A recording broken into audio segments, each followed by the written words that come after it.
হরে কৃষ্ণ। কৃষ্ণনগর ঘূর্ণি গাঙ্গুলিপাড়ায় অবস্থিত শ্রীগোপাল মন্দিরে আজ আমরা শ্রীমদ্ ভাগবত গীতা গ্রন্থ আস্বাদন করছি। আমরা আস্বাদন করছি শ্রীমদ্ ভাগবত গীতার অধ্যায় 17 শ্রদ্ধাত্রয় বিভাগ যোগ, শ্লোক সংখ্যা 25। শ্রী গুরুদেবকে নমস্কার, ভগবান শ্রীকৃষ্ণকে নমস্কার, ভগবান শ্রী নারায়ণকে নমস্কার, ভগবতী দুর্গা দেবীকে নমস্কার।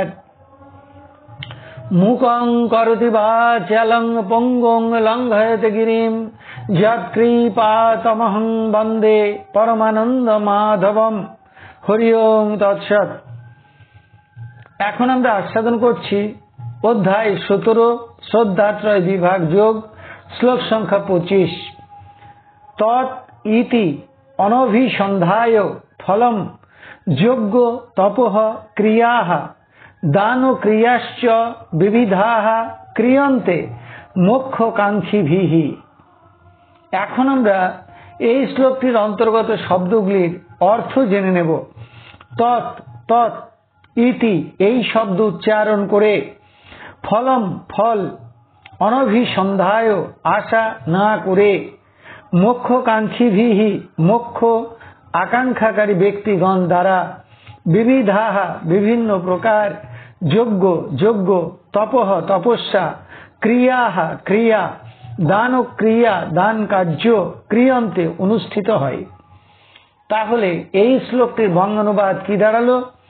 তৎ এই শব্দ উচ্চারণ করে, ফলের আশা না করে মুক্তিগামী ব্যক্তিগণ দ্বারা বিভিন্ন প্রকার যজ্ঞ, তপস্যা এবং দান ক্রিয়া অনুষ্ঠিত হয়। এখন আমরা এই শ্লোকটির অন্তর্নিহিত ভাব আস্বাদন করছি। মোক্ষকামী ব্যক্তিগণ বিভিন্ন প্রকার কর্ম করেন, যেমন যজ্ঞ, দান, তপস্যা ইত্যাদি। এখন মানুষ যদি যজ্ঞ, দান, তপস্যাদি ফলের আশা করে তাহলে কি হয়? তাহলে সেই সমস্ত কর্মের ভালো বা মন্দ, পুণ্য বা পাপের ফল ভোগ করতে হয়। আর পাপ ও পুণ্য ভোগ করবার জন্য বারবার জন্মগ্রহণ করতে হয় আর মৃত্যুবরণ করতে হয়। জন্ম মৃত্যুর বন্ধন থেকে মুক্তি লাভ হয় না। তাই মুক্তিগামী ব্যক্তিরা ওই সমস্ত কর্মের ফল আশা করেন না। তারা ফলাকাঙ্ক্ষা শূন্য হয়ে নিষ্কাম ভাবে কর্ম করেন। ভক্তদের, সাধকদের নিষ্কাম ভাবে কর্ম করবার উদ্দেশ্যই হল ভগবানের প্রীতি সাধন করা, ভগবানকে আনন্দ দেওয়া। সমস্ত কর্ম এবং কর্মের ফল যদি ভগবানকে সমর্পণ করা যায় এবং কর্মের কর্তৃত্বাভিমান এবং অহংকার ত্যাগ করে কর্মগুলি করা যায়, তাহলে ভগবান ভক্ত সাধকদের প্রতি অত্যন্ত প্রসন্ন হন। তৎশব্দ উচ্চারণ করে এই ক্রিয়াটি সম্পন্ন হয়। অর্থাৎ তৎশব্দ উচ্চারণ করে কর্মগুলি করলে সমস্ত কর্ম এবং কর্মের ফল ভগবানে সমর্পণ করা হয় এবং কর্তৃত্বাভিমান ত্যাগ করা হয়। ভগবান এতে প্রসন্ন হন, ভক্ত কর্মের বন্ধন থেকে মুক্ত হন। এই জন্য ভক্ত এবং সাধকরা তৎশব্দ উচ্চারণ করে যজ্ঞ, দান এবং তপস্যাদি কার্যগুলি শুরু করেন।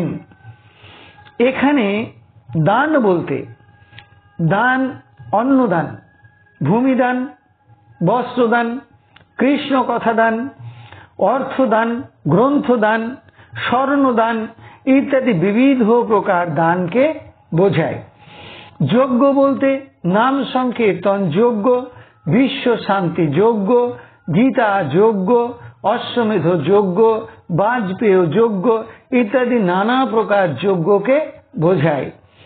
বস্তুত পক্ষে ভগবানের প্রীতির জন্য সম্পাদিত প্রতিটি নিষ্কাম কর্মই হলো যজ্ঞ।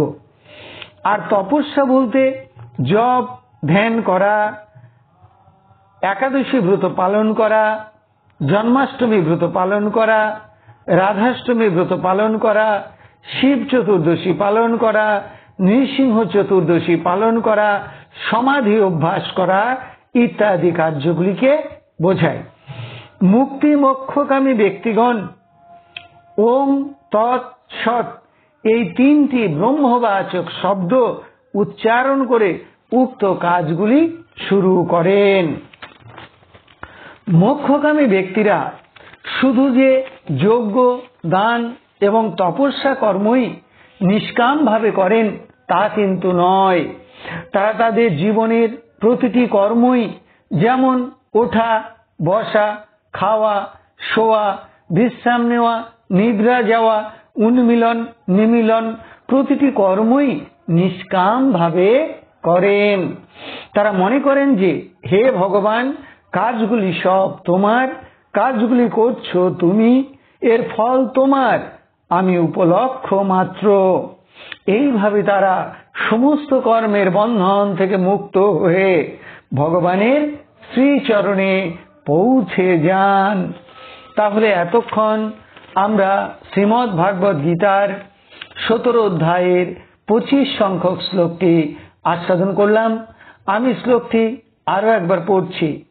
তৎ এই শব্দ উচ্চারণ করে ফলের আশা না করে মুক্তিকামী ব্যক্তিগণ দ্বারা বিভিন্ন প্রকার যজ্ঞ তপস্যা এবং দান ক্রিয়া অনুষ্ঠিত হয়।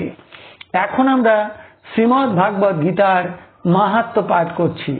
শ্রী ভগবান উবাচ গীতা নামানি বক্ষ্যামি গুহ্যানি শৃণু পাণ্ডব কীর্তনাৎ সর্ব পাপানি বিলয়ং যান্তি তৎক্ষণাৎ গঙ্গা গীতা চ সাবিত্রী সীতা সত্তা পতিব্রতা ব্রহ্মাবলী ব্রহ্মবিদ্যা শ্রী সন্ধ্যা মুক্তি গেহিনী অর্ধমাত্রা চিদানন্দা ভবগ্নি ভ্রান্তি নাশিনী বেদত্রয়ী পরানন্দা তত্ত্বার্থ জ্ঞান মঞ্জরি ইতি তানি জপ নিত্যং নর নিশ্চল মানসঃ জ্ঞান সিদ্ধিং লভে নিত্যং তথান্তে পরমম পদম হরি ওম তৎসৎ।